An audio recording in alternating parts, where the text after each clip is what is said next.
Hello everyone. चला तुमची एमआयटीपीची तयारी चांगलीच झाली असेल. आज आपण काय करूया, सगळे एकदा जे प्रिव्हियस इयर क्वेश्चन आले आपले एमपीएससी मध्ये एटीपी मध्ये, ठीक आहे, क्वेश्चन मी आणले तुमच्यासाठी, ते आपण बघून घेऊया. त्यासोबतच इंट्रोडक्शन मध्ये मी तुम्हाला सांगितलं होतं की आपल्याला सेक्शन 49 आणि 127चं कंपॅरिझन एकदा चांगल्याने करून घ्या. त्यासाठी मी ते तुमच्यासाठी कंपॅरिझन पण घेऊन आलोय. ते कंपॅरिझन पण तुमचं मी आज एकदा रिवाइज करून देतो, किंवा ज्यांचं झालंय त्यांचं रिवाइज, ज्यांना नाही माहिती त्यांना माहित होऊन जाईल. चला सुरू करूया. बघा, सेक्शन 49 आणि सेक्शन 127 या दोन नोटिसेस आहे. ठीक आहे. सेक्शन 49ला आपण परचेस नोटीस म्हणतो. ही परचेस नोटीस आपण कधी देऊ शकतो? तर त्या जागेवर रिझर्वेशन पडलाय आणि ते 4 कंडिशन दिले, ते मागे सांगतो तुम्हाला. पण त्यामुळे काय होतं, आता ती जी जमीन आहे किंवा आधीची त्या जमिनीचं तुम्हाला रेट मिळू शकले असते, ते तुम्हाला आता मिळत नाहीये, किंवा तुम्ही जमीन आता विकू शकणार नाहीये. अशी जर केस झाली असेल तर तुमचं काय झालं, नुकसान झालं. कशामुळं? जे रिझर्वेशन पडलंय किंवा जी कंडिशन पडली आहे त्याच्यामुळे, त्या डीपी मुळे, आरपी मुळे, जो कोणता प्लॅन बनला असेल तिथे काहीतरी रिझर्वेशन पडलाय, त्याच्यामुळे तुमचा प्लॉटचा जो आहे त्याची व्हॅल्यू कमी झाली आहे, किंवा तुम्ही त्या आधीच्या रेटमध्ये त्याला विकू शकत होते त्या रेटमध्ये त्याला विकू नाही शकत आहे. ठीक आहे. याच्यामुळे काय झालं, तुमचं नुकसान झालंय. तर त्या केसेसमध्ये तुम्ही काय करा, तुम्ही गव्हर्नमेंटला नोटीस देता की ही जागा आमची खरेदी करा. ठीक आहे. त्याला म्हणतो आपण परचेस नोटीस. कोणत्या सेक्शन नुसार देतो आपण, ते देतो आपण सेक्शन 49 नुसार. ओके, त्यात बघून घ्या आता काय काय आहे. आता बघा, Section 49. Grant an owner the right to serve purchase notice on the state government, compelling the appropriate authority to acquire the land when its use has been restricted or mechanical or made economically unviable. ठीक आहे, काय गोष्टी बोललोय? Restricted और made economically अनव्हिएबल, म्हणजे restrict केलंय तुमच्या तिथे कन्स्ट्रक्शन वगैरे करण्यासाठी, और मला तिथे जे रेट वगैरे मिळू शकते ते आधी सारखे आता मिळणार नाहीये. अनव्हिएबल केलाय economically. Okay. Due to the plan designation or refusal of development permission. Okay. आता काय सांगितलंय बघा, ट्रिगरिंग कंडिशन म्हणजे कोणत्या कोणत्या याच्यात तुम्ही काय करू शकता, ते परचेस नोटीस आपण गव्हर्नमेंटला देऊ शकतो. तर बघा, land designated by plan, land designated by plan for a compulsory acquisition, म्हणजे लँड जी आहे ती कंपल्सरी ॲक्विजिशन साठी आपण डेजिग्नेट झाली आहे आपली. त्यानंतर land allotted for government, local और स्टॅट्युटरी बॉडी फंक्शन. ठीक आहे. गव्हर्नमेंट, लोकल ऑथॉरिटी और स्टॅट्युटरी बॉडी जी आहे आपली, स्टॅट्युटरी बॉडी, ठीक आहे, त्याच्यासाठी जे आहे त्याच्या फंक्शनसाठी जर जी आहे ती लँड आपली अलॉट झाली असेल. नंतर तिसरी कंडिशन काय आहे, land indicated in a plan as a site for proposed highway. Okay, ही झाली तिसरी आहे त्याच्यात. त्यानंतर डी काय म्हटलंय, land for which development permission is refuse or granted subject to condition, म्हणजे एक तर तुम्हाला डेव्हलपमेंट परमिशन जी आहे ती रिफ्यूजच केली आहे, और अशी काहीतरी कंडिशन टाकली आहे ज्याच्यामुळे काय होतं, तुमचं नुकसान होतंय. Development subject to condition. Okay. Owner, त्यानंतर लास्ट ई आहे, owner unable to sell land at reasonable price due to designation allocation in plan. ठीक आहे, म्हणजे रिझनेबल प्राइस जी तुमची तुम्हाला लँडला मिळायला पाहिजे ती तुमची आता मिळणार नाहीये. कशामुळे? ते डेजिग्नेशन किंवा अलोकेशन जे प्लॅन मध्ये झालंय त्याच्यामुळे. ओके, हे झाले 5 कारण की ज्याच्यामुळे तुम्ही सेक्शन 49 ची नोटीस देऊ शकता. आता सेक्शन 127 ची नोटीस काय आहे बघा, प्लॅन फोर्स मध्ये आलाय. ठीक आहे, प्लॅन फोर्स मध्ये आलाय, पण त्याच्यानंतर काय 10 वर्ष होऊन सुद्धा रिझर्वेशन मध्ये,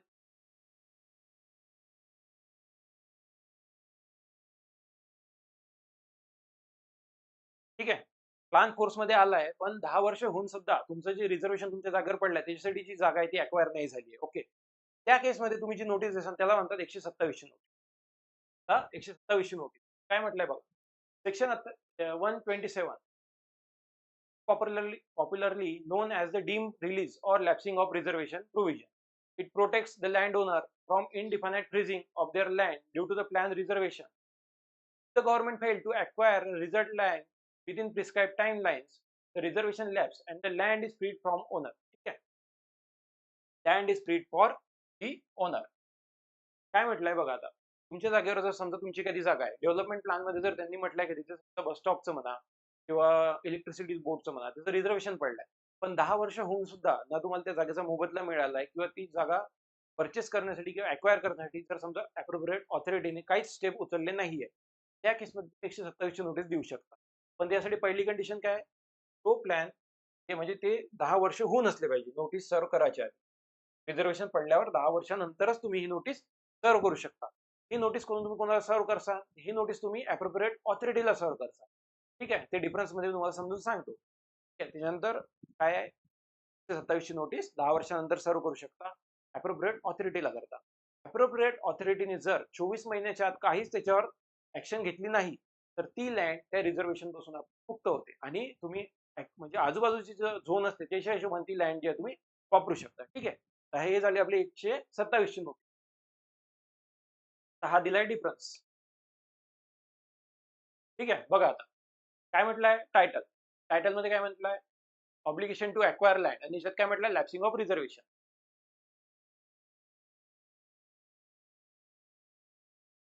सेक्शन 49 काय ऑब्लिगेशन टू अक्वायर लँड आणि याच्यात लॅप्सिंग ऑफ रिझर्वेशन. ठीक आहे. कोण इनिशिएट करतं दोन्ही केसेसमध्ये कोण इनिशिएट करणार आहे ओनरच किंवा पर्सन इंटरेस्टेड म्हणजे ज्याची जमीन त्यात हे होत आहे नुकसान होत आहे तोच ओनर किंवा पर्सन जो इंटरेस्टेड आहे तोच त्या नोटिसेस जे आहे तो इनिशिएट करणार आहे. ओके. कोणाला दिली जाते तर बघा हे इम्पॉर्टंट आहे. सेक्शन 49 ची नोटीस ही स्टेट गव्हर्नमेंटला देतो आपण आणि सेक्शन 127 ची नोटीस जी आहे ती आपण planning development or appropriate authority यांना देतो. ओके. त्याच्यानंतर ट्रिगर काय करते परमिशन रिफ्यूज कंडिशन इम्पोज और डेसिग्नेशन म्हणजे जर समजा तुम्ही परमिशन मागितली आहे ती रिफ्यूज झाली आहे किंवा एखादी अशी कंडिशन टाकली आहे ज्याच्यामुळे जसं तुम्ही कन्स्ट्रक्शन करू शकता ते करू शकत नाही आता म्हणजे तुमचं नुकसान होणार आहे इकॉनॉमिकली ऑर डेसिग्नेशन काही जर समजा रिझर्वेशन वगैरे पडलं असेल तर त्या केसेसमध्ये आपण काय होते ही नोटीस आपण ट्रिगर करू शकतो. ओके. त्यानंतर रिझर्वेशन तुमच्या जागेवर पडलाय आणि ते 10 वर्षात जर अक्वायर नाही झाली ती जागा तर त्याच्यामुळे नंतर आपण कोणती नोटीस देतो 127 नोटीस. ओके. त्यानंतर काय म्हटलं टाइम लिमिट फॉर लॅप्स बघा मी स्टेट गव्हर्नमेंटला सेक्शन 49 ची नोटीस दिसा. ठीक आहे. त्याच्यानंतर 6 महिन्याच्या आत किती 6 मंथ 6 महिन्याच्या आत कलर चेंज करतो मी 6 महिन्याच्या आत जर स्टेट गव्हर्नमेंटने त्याच्यावर काहीच निर्णय दिला नाही तर ती नोटीस जी आहे ती डीम होते. ओके. डीम म्हणजे काय होते तर ती परचेस नोटीस ऍक्सेप्ट झाली असं कन्सिडर केलं जाते. ठीक आहे. 6 मंथ 6 मंथ कोणत्या केसमध्ये सेक्शन 49 च्या नोटीसमध्ये कोणाला देतो आपण ती नोटीस स्टेट गव्हर्नमेंटला देतो. ओके. त्याच्यानंतर काय होते 6 मंथ नंतर ती डीम झाली आहे त्या डीम 6 महिन्यानंतर जर अप्रोप्रिएट ऑथॉरिटीनी 1 वर्षाच्या आत आफ्टर नोटीस कन्फर्मेशन ठीक आहे कन्फर्मेशनच्या 1 वर्षाच्या आत जर काहीच अक्वायर करण्यासाठी स्टेप्स उचलल्या नाही तर ते जे रिझर्वेशन पडलाय किंवा काही हे झालंय ते रिझर्वेशन लॅप्स होते. तुमची जागा आहे मग तुम्ही आजूबाजूच्या झोननुसार वापरू शकता. ही कशाची नोटीस झाली आपली ही झाली 49 ची नोटीस. आता 127 तर याच्यात बघा याच्यात टाइमलाईन काय आहे 6 मंथ प्लस 1 इयर. इकडे काय बघा तर रिझर्वेशन पडलाय त्या जागेवर ओके पण 10 वर्षात ती जागा एक्वायर नाही झाली 10 वर्ष तुम्ही त्या टाइमला अप्रोप्रिएट ऑथॉरिटीला काय करसान नोटीस देसान की ती जागा तुम्ही अक्वायर करा. त्या नोटीस सोबत तुम्ही काय देसान ओनरशिप डॉक्युमेंट वगैरे सगळं प्रॉपर सबमिट करसान आपले की ती ओनरशिप आहे तुमचे ते सगळं दाखवसान तसं अजून जे पण डॉक्युमेंट इम्पॉर्टंट आहेत ते पण. Okay.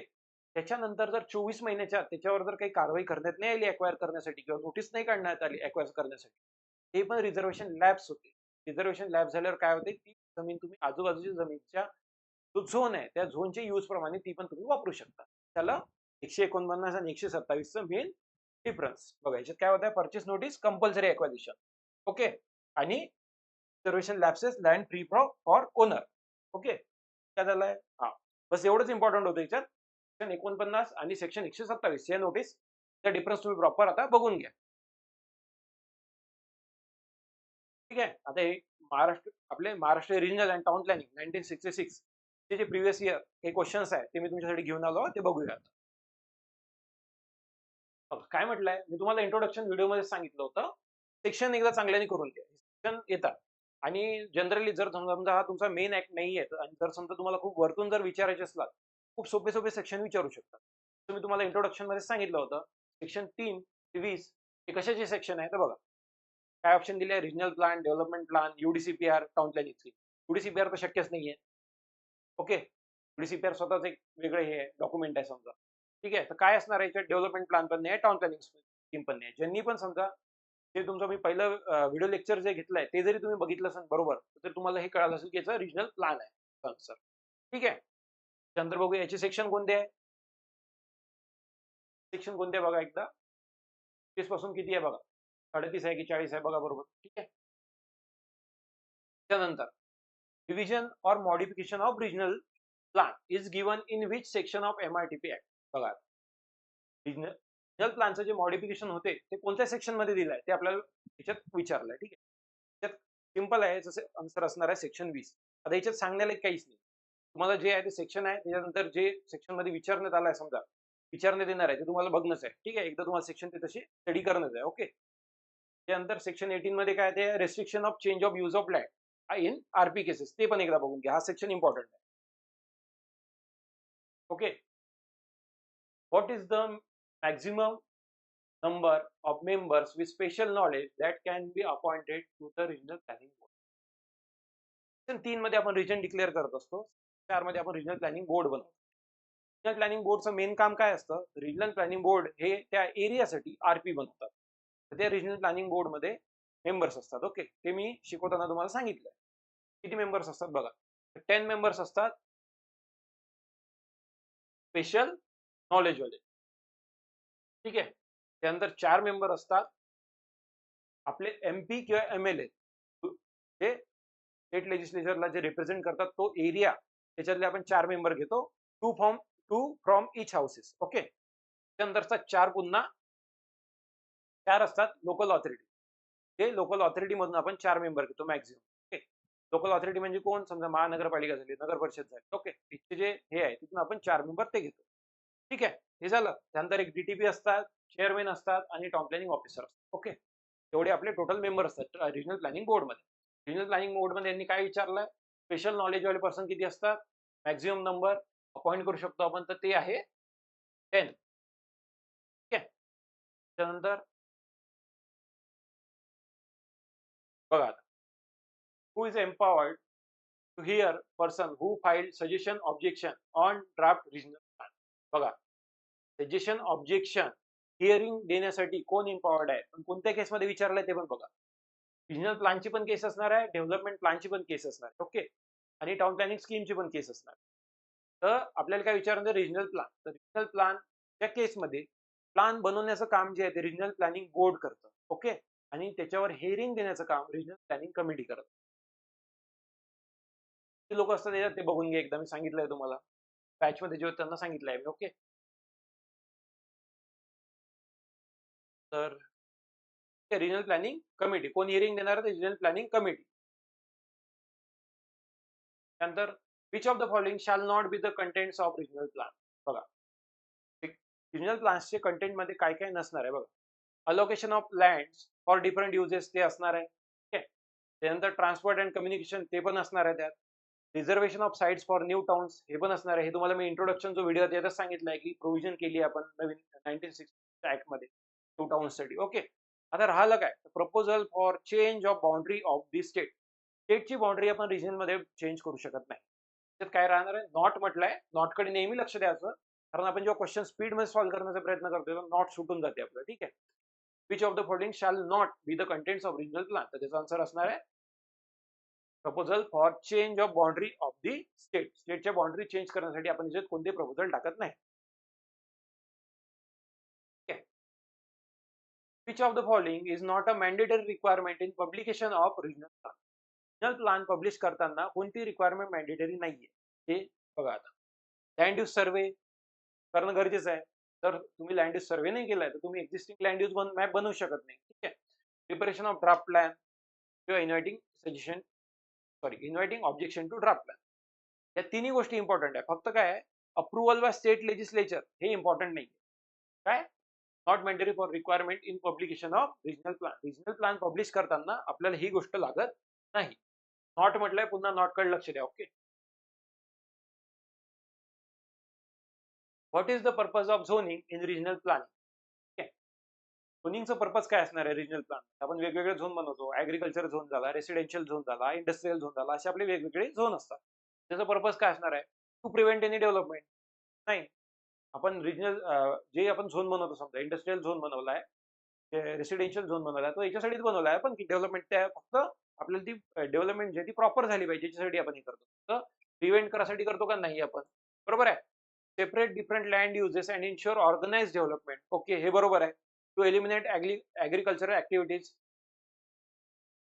To promote random construction. Random कन्स्ट्रक्शनला आपल्याला प्रमोट नाही करायचं आहे. ओके, काय याचा answer B.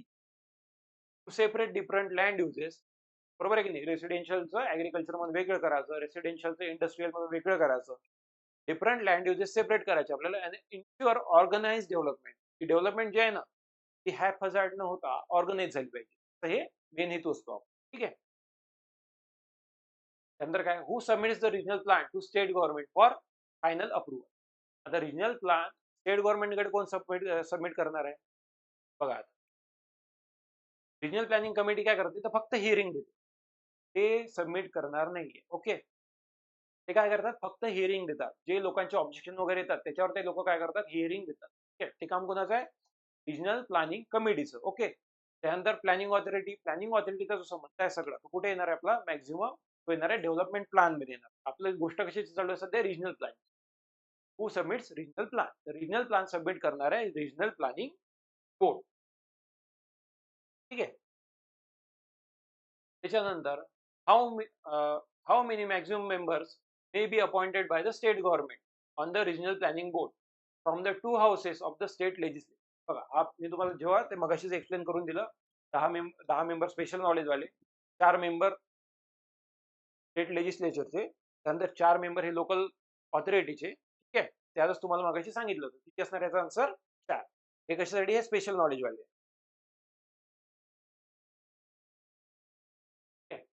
Contents of regional plan is specified in which section of the MRTP Act 1960. Content कशात दिले आपल्याला, सेक्शन 14 मध्ये दिले. ठीक आहे. सेक्शन 22 मध्ये जे आहे ते डीपीचे कंटेंट आहे, डेव्हलपमेंट प्लॅन, त्याचे कंटेंट 22 मध्ये दिले आहे. तर इथे कन्फ्युज होऊ शकते माणूस की कोणत्या सेक्शन मध्ये आरपीचे कंटेंट आहे आणि कोणत्या सेक्शन मध्ये डीपीचे कंटेंट. ठीक आहे. If development charges in assessment notice are not paid within 30 days, not paid within 30 days, what rate of interest is charged per annum. ठीक आहे.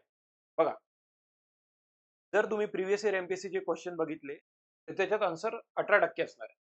पण लेटेस्ट अमेंडमेंट आली आहे त्यात असं म्हटलं, ते 18% आहे ते चेंज झाले आणि आता ते झाले आहे 12%. ओके. आधी जे 18% होते ते किती झाले, आता 12%.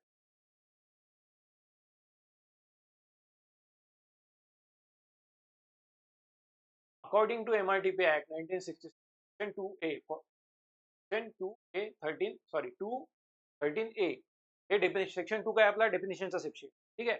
त्याची डेफिनेशन म्हटली, कशाची डेफिनेशन, आता आपली floor space index means ratio of combined gross area to the total. Total काय असणार आहे, प्लांटेशन एरिया असणार आहे का, नाही. काय ते पब्लिक प्लेस असणार आहे का, नाही. टेरेस असणार आहे का, नाही. तर काय असणार आहे, एरिया ऑफ प्लॉट. हे डेफिनेशन जे तुम्हाला मी करायला सांगितले होते, डेफिनेशन बरोबर तुम्ही बरोबर केले असेल, हे तुम्हाला आन्सर येऊन जाणार आहे. ठीक आहे. त्यानंतर हा प्रिव्हियस इयर क्वेश्चन आहे आपला. प्रिव्हियस इयर म्हणजे आता लेटेस्ट मध्ये जो एटीपी एक्झाम झाली त्यातला क्वेश्चन आहे हा.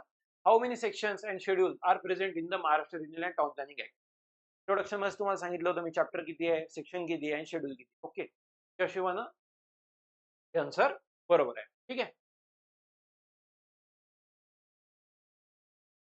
Under the section 127 of MRTP Act, landowner may serve on purchase notice reserved land is not acquired within years from the date of final development plan come into force. बघा, 127 आणि 49 ची notice तुमचा आत्ताच difference घेतलाय. Okay.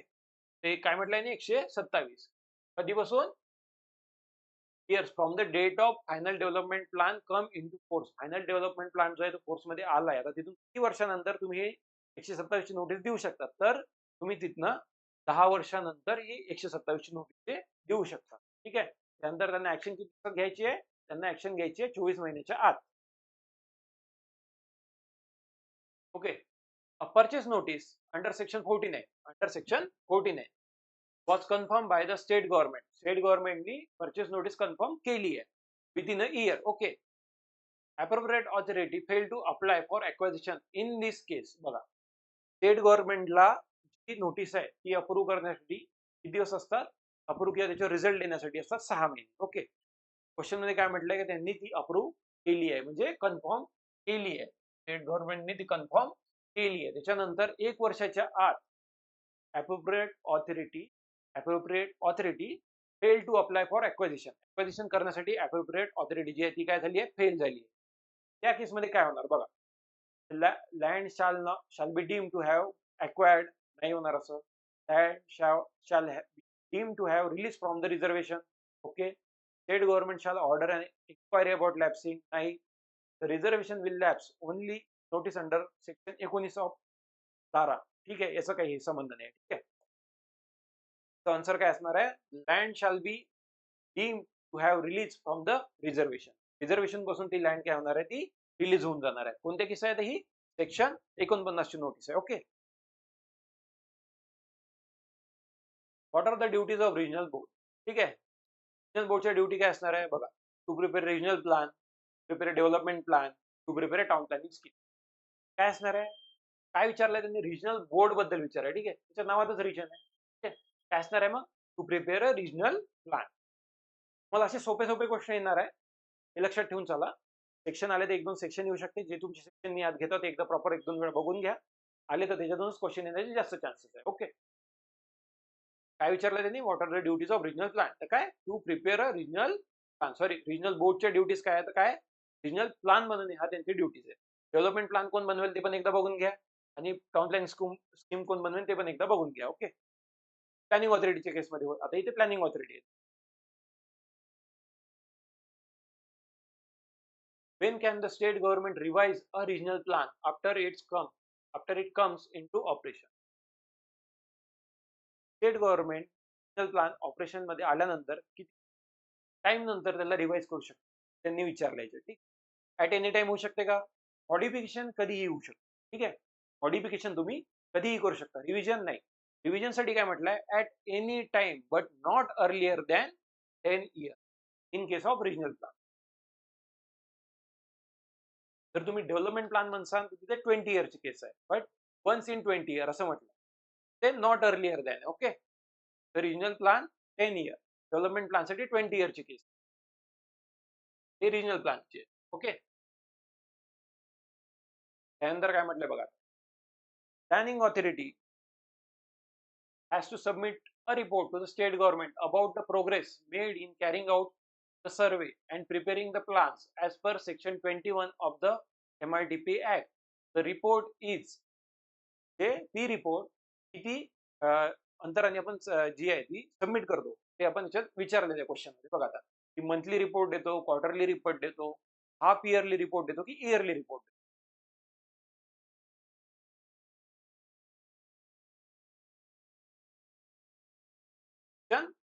21 नुसार आहे. ठीक आहे, तर ती रिपोर्ट दिली जाते क्वार्टरली.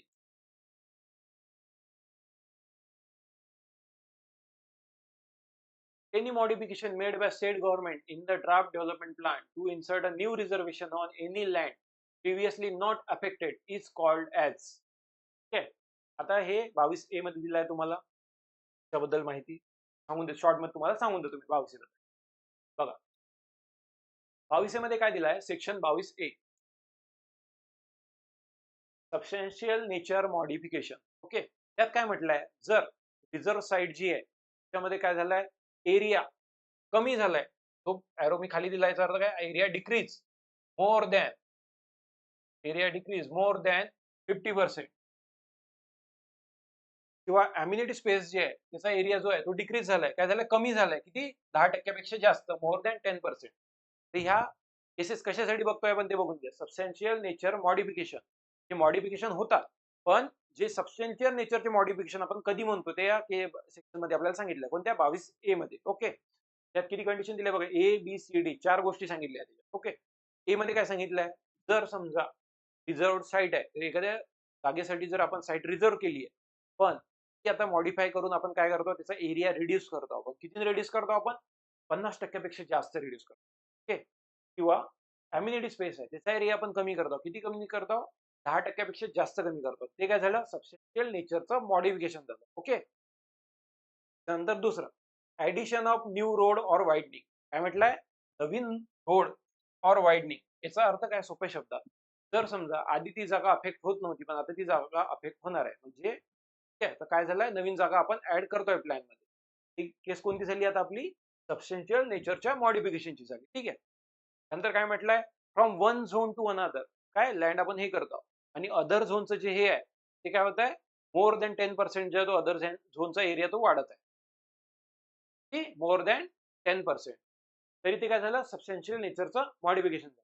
आणि लास्टला काय, अल्टरेशन ऑफ FSI, FSIचा अल्टरेशन बियॉन्ड किती 10%. याच्यात बघा मायनस आणि प्लस मी दोन्ही लिहिला इथे. काय म्हटलंय त्यांनी, अल्टरेशन म्हटलंय, मागे ठिकाणी काय होतं, रिड्यूस होत आहे. ओके, त्या दोन केसेस मध्ये काय रिड्यूस झालं होतं. इथे काय झालं होतं, अदर झोनचा जो एरिया तो वाढला होता, कितीने 10% वाढला होता. पण इथे काय होत आहे, प्लस आणि मायनस दोन्ही पण होऊ शकते, कारण त्यांनी काय म्हटलंय, अल्टरेशन म्हटलं. ओके, आता हा क्वेश्चन बघू बघा. Any modification made by state government in the draft development plan to insert a new reservation, काय म्हटलं तुम्हाला मी, नवीन रोड किंवा रोड वाइडनिंग म्हटलं होतं. ठीक आहे, म्हणजे ज्याच्यामुळे नवीन जागा ऍड होत आहे असं काही. On any land previously not affected is called as, काय म्हणसान तुम्ही याला, बघा काय दिलं, हे दिलंय सबस्टॅन्शियल नेचर मॉडिफिकेशन. ओके,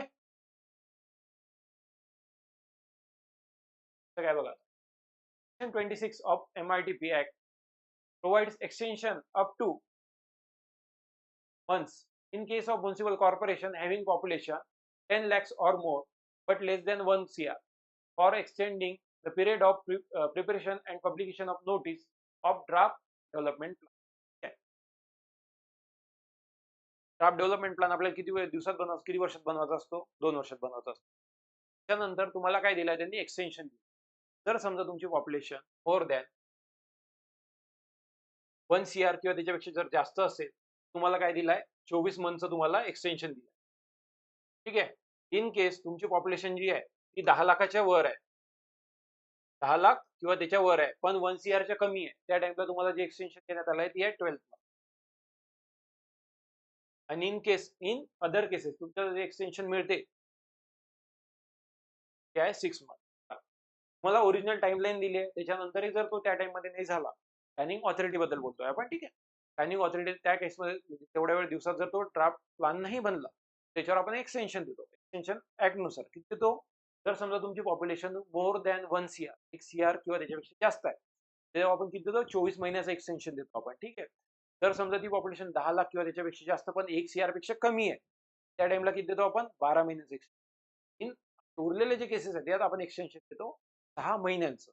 या केसमध्ये काय म्हटलंय बघा, population 10 lakhs or more but less than 1 CR, तर काय होणार आहे ते 12 month. The planning authority shall submit the draft development plan to state government for section under section of Maharashtra Regional Town Planning. Submission हे सँक्शनचे section आहे टीपीचे, ते किती आहे आपले, 31 आहे. ओके, त्यात काय म्हटलंय, विचारलंय त्यांनी, कशाचं विचारलंय, फॉर सँक्शन साठी काय म्हटलंय त्यांनी, सबमिट म्हटलंय. कोणत्या याच्या अंडर करतो आपण, 30च्या अंडर करतो. ठीक आहे, 37 मध्ये काय दिलंय, 37 मध्ये मॉडिफिकेशन आहे, बघून घ्यायचं. 37 आहेच आपल्या समोर, सांगतो.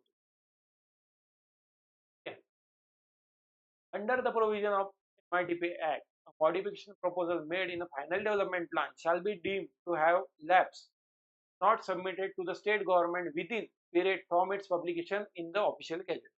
ठीक आहे, मॉडिफिकेशन बद्दल बोललाय, तर समजा ते किती दिवसात जर सबमिट केलं नाही तर ते लॅप्स होते, ते त्यांनी विचारलंय. बघा 37च्या केसमध्ये section 37 modification of final DP. काय होते, स्टेट गव्हर्नमेंट डायरेक्ट करते. ठीक आहे, दोन केसेस आहे याच्यात.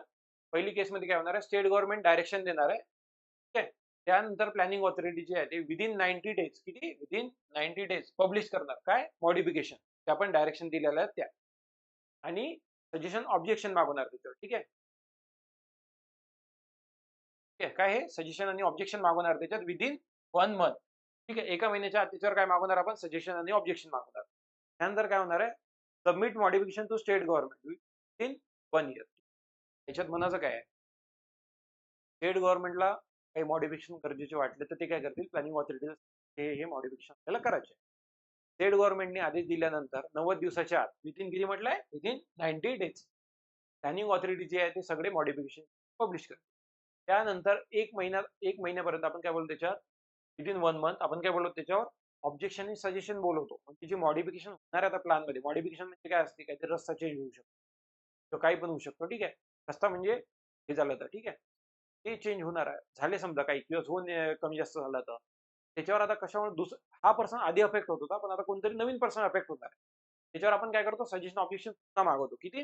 Within 1 month. ओके. त्याच्यानंतर मग प्लॅनिंग ऑथॉरिटीला हे सगळे घेऊन आपली जी रिपोर्ट आहे काय submit modification to state government, जे मॉडिफिकेशन आहे ना सगळं हे प्लॅनिंग ऑथॉरिटीला स्टेट गव्हर्नमेंटला सबमिट करावं लागतं. किती? Within 1 year. जर 1 इयर मध्ये नाही झालं तर ते लॅप्स होते. ठीक आहे. पण दुसरी आहे 37A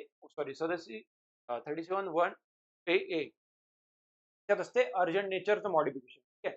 हे कोण करतात? याची सगळी प्रोसेस जवळपास स्टेट गव्हर्नमेंट स्वतःच करते. काय म्हटलंय बघा, अर्जंट मॉडिफिकेशन जेव्हा स्टेट गव्हर्नमेंटला वाटते की एखादं मॉडिफिकेशन जे आहे ते काय आहे, पब्लिक इंटरेस्ट मध्ये आहे. ठीक आहे. आणि ते डीपीचं जे नेचर आहे ते चेंज नाही करणार. त्या केसेसमध्ये काय करते, स्टेट गव्हर्नमेंट स्वतःच पब्लिश करतात सगळे मॉडिफिकेशन जे त्यांना करायचे असते ते. स्वतःच सजेशन ऑब्जेक्शन त्याच्यावर इन्व्हाइट करतात. ठीक आहे.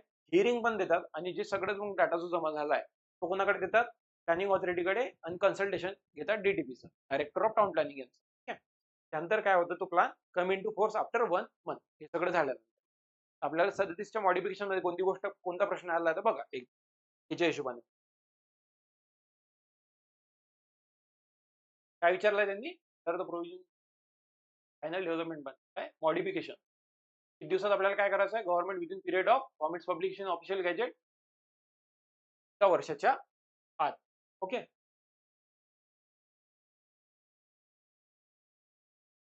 Any applicant agreed by order under section 45 of Maharashtra Regional Town Planning Act prepare an appeal to the state government or to an officer appointed by the state government. ठीक आहे. आता हा question previous year आहे आपला 2022चा जो paper होता, समजा question आला होता. त्या क्वेश्चन नंतर चेंज पण झाला होता. त्याच्यात काय बघा, काय म्हणायचं त्याला, सेक्शन 45 अंतर्गत तुम्ही काय करू शकता, अपील करू शकता स्टेट गव्हर्नमेंटला किंवा ते ऑफिसर अपॉइंट झाले त्यांना. तो कोणत्या केसेसमध्ये करू शकता? त्यासाठी केसेस कोणती आहे, रिफ्युजिंग परमिशन, जर तुम्हाला जी परमिशन आहे ती रिफ्यूज झाली असेल. ठीक आहे. और ग्रँट जी परमिशन झाली आहे पण ती काय आहे, विथ कंडिशन जर ती ग्रँट झाली असेल, समजा ती परमिशन जे तुम्हाला ग्रँट होत आहे ती जर कंडिशन सोबत ग्रँट झाली असती, त्या टाइम मध्ये पण तुम्ही काय करू शकते, अपील करू शकले असते. जर समजा इथे ग्रँटिंग परमिशन विथ कंडिशन असतं तर ऑप्शन 1 and 2 दोन्ही पण बरोबर असतं. पण सध्या कोणती केस आहे आपली, फक्त इथे रिफ्युजिंग परमिशन. ठीक आहे. Town planning scheme consist of, town planning scheme मध्ये काय काय असते बघा. आता त्यात ड्राफ्ट शब्द आलाय. ओके.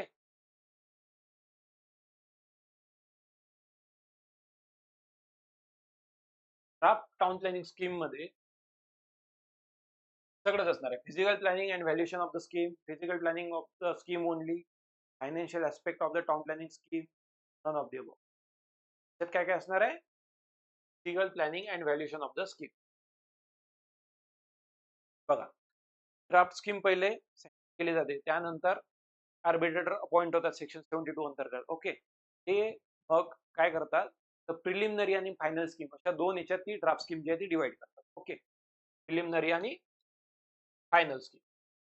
तर प्रिलिमिनरीची स्कीम मध्ये सगळी ओनरशिप झाली, फ्लॅटचं साईज, शेप, हे जे झालं, या सगळ्या गोष्टी जे होतात ते होतात प्रिलिमिनरी स्कीम मध्ये. ओके. व्हॅल्युएशनचा जो पार्ट असतो, इन्क्रीमेंट किती होणार आहे, कॉन्ट्रीब्युशन किती घ्यायचं आहे, कॉम्पन्सेशन किती मिळणार आहे, या सगळ्या गोष्टी जे डिसाईड होतात ते असतात फायनल स्कीमच्या related. Okay.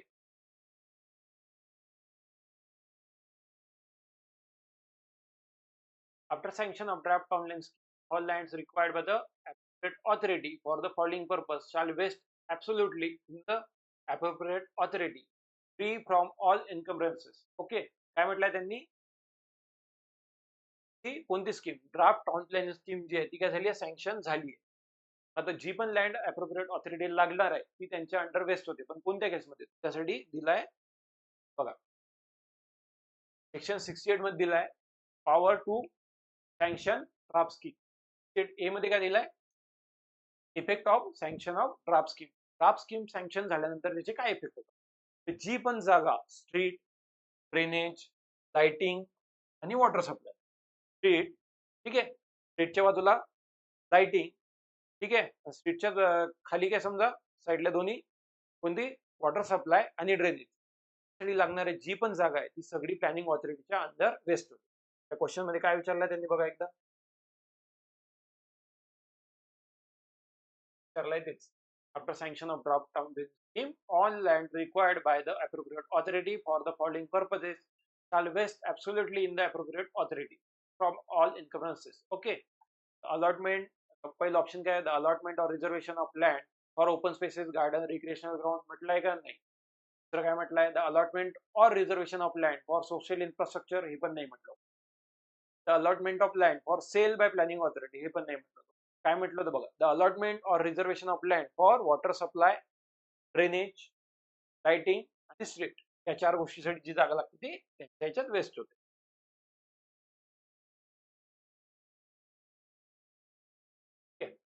Role of arbitrator. Role of arbitrator in town planning scheme as per the MITP act is to. काय असते त्यांचा रोल? मी तुम्हाला थोड्या वेळात सांगितलं. ते ड्राफ्ट स्कीम पहिले सँक्शन होती, त्यानंतर आर्बिट्रेटर येतात. ते काय करतात बघा? पहिला ऑप्शन काय? Finalise the draft town planning scheme and prepare preliminary scheme only. Only आहे का? नाही. ठीक आहे. Prepare a preliminary town planning scheme and the valuation part of the town planning scheme prepared by the tribunal. नाही, tribunal prepare नाही करत. Prepare preliminary and final town planning scheme. Yes, आर्बिट्रेटरचं हेच काम. ते फायनल, प्रिलिमिनरी आणि final scheme बनवतात. नंतर काय? For town planning scheme the tribunal of appeal shall consist of. ठीक आहे.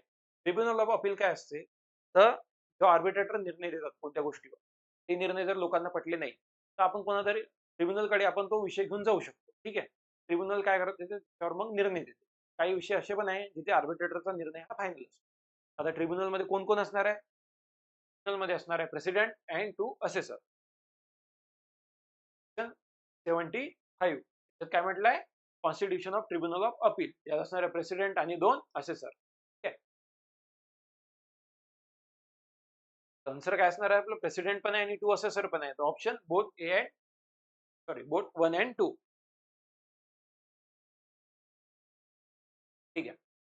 सेक्शन 73 याच्यात काय सांगितलं मी तुम्हाला? ट्रिब्युनल ऑफ अपील कडे आपण घेऊन जाऊ शकतो, पण काही डिसिजन जे आहे ते आर्बिट्रेटरचे फायनल असतात. ओके. कोणते कोणते फायनल असतात? तर बघा, सेक्शन 73 मध्ये त्या गोष्टी दिलेल्या आहेत. Decision of arbitrator is final. कोणते कोणते? ओनली इन केसेस ऑफ कोणत्या? Finding and fixing the difference between the value of original and final plot. मला ओरिजिनल अँड फायनल प्लॉटची कन्सेप्ट मी समजून सांगितली होती. ओके. त्यानंतर दुसरी कोणती केस आहे? Amount to be added or deducted as contribution. Contribution मध्ये जे अमाऊंट ऍड किंवा डिडक्ट होणार आहे त्या गोष्टी, त्याचा अमाऊंट. ठीक आहे. ह्या 2 गोष्टी याच्यावर जो निर्णय आहे तो आर्बिट्रेटरचा जो असतो तो फायनल असतो. प्लॉट आणि फायनल प्लॉट काय असतं एकदा सांगून देतो तुम्हाला. समजा आपण जेव्हा टाउन प्लॅनिंग स्कीम बनवायला घेतो तिथे जो प्लॉट्स असतात ते जनरली रेग्युलर शेप मध्ये नसतात. हा जो तुमचा प्लॉट असतो, समजा असं काहीतरी घेतलेला तुम्ही, ठीक आहे, हा झाला तुमचा ओरिजिनल प्लॉट. ठीक आहे. त्यानंतर जर समजा तुम्ही याला रेग्युलराइज केलं, म्हणजे आता या प्लॉटला जर तुम्ही असं प्रॉपर शेप मध्ये आणलं, ठीक आहे, हा झाला तुमचा सेमी फायनल प्लॉट. ठीक आहे. हा झाला आपला सेमी फायनल प्लॉट. आणि जेव्हा या प्लॉटच्या आजूबाजूला तुम्ही रोड दिलाय, ठीक आहे, इथे काही प्लेग्राऊंड वगैरे आलाय, समजा अम्युनिटीज प्रोव्हाइड केल्या आहे, म्हणजे त्या टाइमला काय होतंय? सर्व्हिसेस प्रोव्हाइड केल्या आहे समजा, त्या टाइमला जो प्लॉट बनतो तो बनतो आपला फायनल प्लॉट. ठीक आहे. कळलं डिफरन्स? टाउन प्लॅनिंग स्कीम मध्ये काय असते? आता जेव्हा आपण जागा घेतो तिथे जी जागा, जो प्लॉट आहे ओरिजिनल फॉर्म मध्ये असतो, जसा तो आहे तो रफ शेप मध्ये, समजा बरोबर प्रॉपर शेप मध्ये नाहीये, तेव्हा त्याला काय म्हणतो? Original plot. जेव्हा त्याचा शेप आपण ऍडजस्ट करतो, रिअरेंज करतो त्याला प्रॉपर, त्याला काय म्हणतो आपण? Semi final plot. ठीक आहे. त्या टाइमला तिथे अम्युनिटीज जसं रोड झालं, बाकीचे वॉटर सप्लाय लाईन वगैरे सगळं प्रोव्हाइड केलंय तुम्ही, आता तो जो प्लॉट झाला तो असतो मग फायनल प्लॉट. ठीक आहे. कॉन्ट्रीब्युशन काय असते? तर पर्सेंटेज ऑफ इन्क्रीमेंट. ठीक आहे. इन्क्रीमेंट काय असते ते समजूया पहिले. इन्क्रीमेंट काय असणार आहे? Final plot value. आता तुम्हाला फायनल प्लॉट व्हॅल्यू दाखवला ना मी. Final plot value minus semi final plot value, याला काय म्हणतो आपण? इन्क्रीमेंट म्हणतो. शॉर्टकट कसं लक्षात ठेवायचं आपल्याला बघा. IFS. IFS काय झालं? IFS जे इन्क्रीमेंट. काय? इन्क्रीमेंटचा आय, फायनल प्लॉटचा एफ, सेमी फायनल प्लॉटचा एस. IFS असं लक्षात ठेवा. ठीक आहे. त्यानंतर कंपन्सेशन. कंपन्सेशन काय असणार आहे? ओरिजिनल प्लॉटची व्हॅल्यू मायनस सेमी फायनल प्लॉटची व्हॅल्यू. ठीक आहे, ती जी अमाऊंट येईल ती असणार आहे कॉम्पन्सेशन. हे कोण देणार आहे? हे प्लॅनिंग ऑथॉरिटी ओनरला देते. का? कॉम्पन्सेशन कधी आलंय बघा. ओरिजिनल प्लॉट काय होता? मी जर मागच्या याच्यात एक्झाम्पल मध्ये बघितलं तर ह्या एक्झाम्पल समजून घ्या फक्त. ओरिजिनल प्लॉट हा एरियामध्ये जास्त होता. ठीक आहे, सेमी फायनल प्लॉट हा एरिया कमी झाला होता कारण आपण त्याला काय होतं रिअरेंज केलं होतं. ओके, त्यामुळे काय झालं होतं त्याला काहीतरी म्हणजे जे हे आहे त्याची व्हॅल्यू ओरिजिनल प्लॉटची जास्त असणार आहे, मायनस सेमी फायनल प्लॉट. हे एक्झाम्पल आहे, एक्झॅक्ट असं सांगता येत नाही, चेंजेस पण होऊ शकतात. ओके, तर कॉम्पन्सेशनचा फॉर्म्युला काय देऊ शकतो आपण? Original plot value minus semi final plot value. त्याला काय म्हणतो आपण? कॉम्पन्सेशन. कोण देतं? प्लॅनिंग ऑथॉरिटी ओनरला देते. ठीक आहे, कारण रेग्युलराइज प्लॉट केला आहे पण थोडासा एरिया त्याचा कमी होऊ शकतो बऱ्याच केसेस. ठीक आहे, आता उरलं कॉन्ट्रीब्युशन. कॉन्ट्रीब्युशन काय? Percentage of increment. हे जे इन्क्रीमेंट आलं होतं ना त्याचं पर्सेंटेज म्हणजे काय? कॉन्ट्रीब्युशन आहे. याला काय म्हणतो आपण? बेटरमेंट चार्जेस पण म्हणतात. हे कोणाला देतात? ओनर प्लॅनिंग ऑथॉरिटीला. Owner planning ऑथॉरिटीला.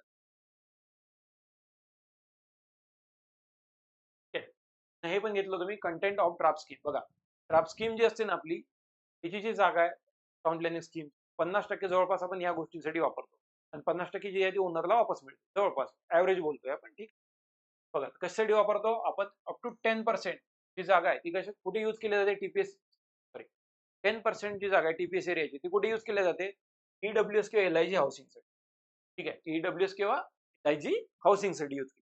ठीक आहे, आणि 40% जी जागा आहे अप टू 40% कुठे युज होते? रोड्स. ठीक आहे, पहिलं काय? रोड, त्यानंतर पार्क, प्लेग्राऊंड किंवा गार्डन, त्यानंतर तिसरं आहे सोशल इन्फ्रास्ट्रक्चर जसं की स्कूल, फायर ब्रिगेड, ETC, आणि लास्ट आहे सेल बाय प्लॅनिंग ऑथॉरिटी, म्हणजे ते विकून प्लॅनिंग ऑथॉरिटी काही अमाऊंट जमा करेल. ठीक आहे, तर अशी 50% ची जागा आहे कशाची? टीपीएसचा जो एरिया आहे त्याची 50% ची जागा आहे ती आपण अशी वापरतो.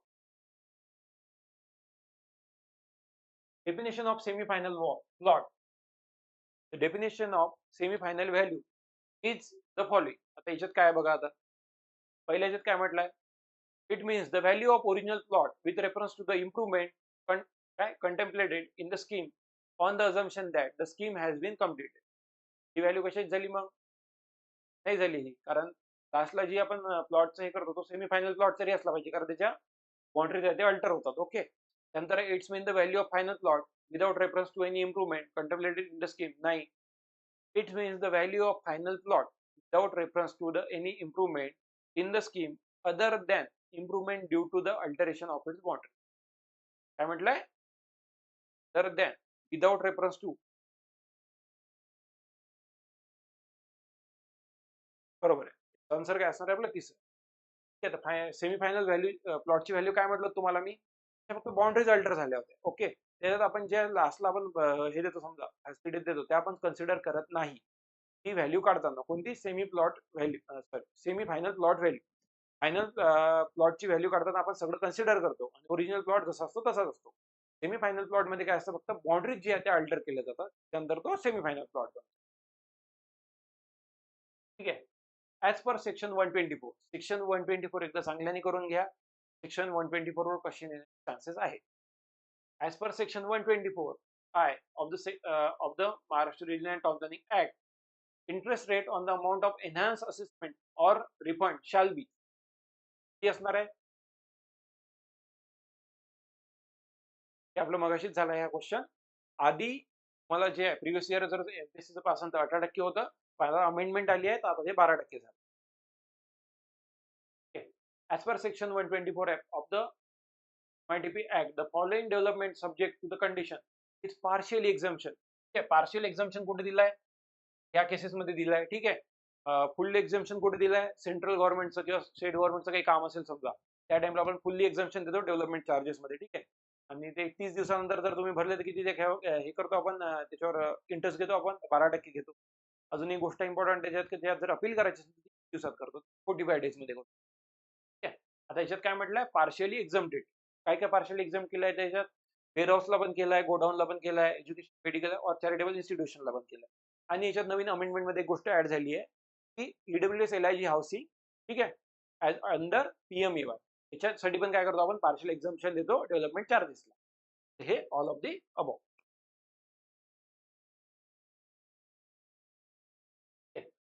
the development permission is refused by the planning authority under section 45 of the MITP Act, then the aggrieved applicant may file an appeal to the state government within, बघा एकदा स्टेट गव्हर्नमेंटला किंवा officer appointed by state government. Okay, तर काय किती दिवसात आपण appeal करू शकतो? इन केस ऑफ परमिशनची गोष्ट आहे तर दोन केसेससाठी आपण अपील करू शकतो.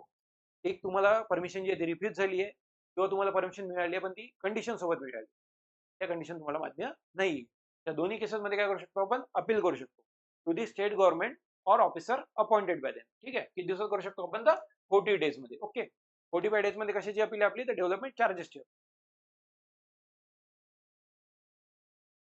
As per section 4 of the MITP Act, for the purpose of planning and development and use of land in the region, state government shall by notification in the official gazette constitute a for the region. काय म्हटलंय? Section 4A. Section 4 कशाशी related आहे? आपला सांगितलं 3 ते 20 पर्यंत काय आपले रिजनल प्लॅनिंगचे सेक्शन, बरोबर आहे. आता यात काय म्हटलंय बघा, regional planning board. Okay, ministry of planning, municipal planning office, department of regulation planning नाही. काय आहे? Regional planning board. सोपं आहे, regional planning board. Section 4. Section 3 मध्ये काय होतं? रिजन फॉर्म केलं जातं. ठीक आहे, एवढेच क्वेश्चन होते माझे जे प्रिव्हियस इयर होते आणि मला असं वाटत होतं की जे तुम्हाला येऊ शकतात कारण याची लेवल सोपी आहे. चांगले एकदा 1-2 वेळा रिवाइज करून घ्या. सेक्शन जे मी तुमचे घेतले इम्पॉर्टंट सेक्शन यात घेतले सगळे. आय होप सो की याच्यातून येईल आणि तुमचा याच्यातून फायदा होईल. थँक्यू.